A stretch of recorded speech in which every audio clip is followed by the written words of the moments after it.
कृषी साहित्य खरेदी घोटाळा उघड करताना रोखण्याचा प्रयत्न झाला असा आरोप अंजली दमानी यांनी केलाय।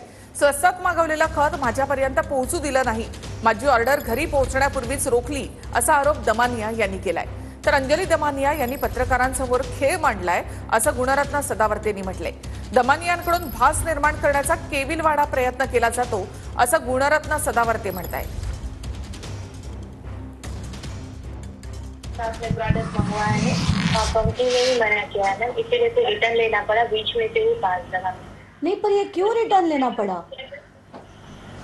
जो कंपनी का जिसका है मैम प्रोडक्ट, वो जो कंपनी है उन्होंने ही मना किया है पार्सल को डिलीवर करने के लिए। क्यों मना किया? पर ऑर्डर थे ना वो सब वो इंटरनेट कम्युनिकेशन है, जितने भी प्रोडक्ट अब तक एक का नहीं, जितने भी ऑर्डर थे ना वो सारे रिटर्न किए गए। यही प्रोडक्ट के, दोनों प्रोडक्ट के, जो भी उस कंपनी के प्रोडक्ट थे ना वो सभी प्रोडक्ट हैं। और ये कब से हुआ? माने ये कब से हुआ? ये कभी से उन्होंने रुकवा दिया? जैसे रुकवा दिया हमने सारे ऑर्डर रिटर्न लिए हैं।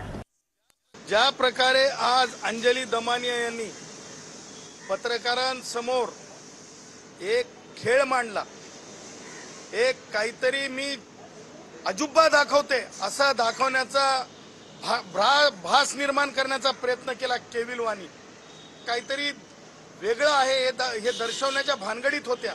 परंतु अगोदरही आम्ही सांगितलं होतं की केंद्र सरकारच्या जे मिनिस्ट्री आहे, खास करून बी बियाणांच्या संदर्भातली, केमिकलच्या संदर्भातली, त्यांनी कोणत्याही प्रकारे ऑनलाईन विक्रीला बंदी घातलेली आहे। मुंडेंच्या कार्यकाळात कृषी साहित्याची जास्त किमतीने खरेदी, अंजली दमानी यांचा आरोप। नॅनो युरिया, नॅनो डीएपी, कापूस बॅगा खरेदीत मोठा घोटाळा झाल्याचा दमानी यांचा आरोप। काही दिवसांपूर्वीच दमानी यांनी पत्रकार परिषद घेऊन मुंडेंवर केलेले गंभीर आरोप, दमानी यांनी केलेले आरोप धनंजय मुंडेंनी फेटाळले होते।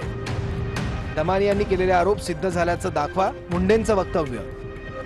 कृषी साहित्य घोटाळा उघड करण्यासाठी दमानी यांनी स्वस्त दरात ऑनलाईन खतं ऑर्डर केली। स्वस्तात मागवलेली खतं माझ्यापर्यंत पोहोचू दिली नाहीत, दमानी यांचा आरोप। स्वस्त दरातील खतं घरी पोहोचण्यापूर्वीच रोखण्यात आल्याचा दमानी यांचा दावा।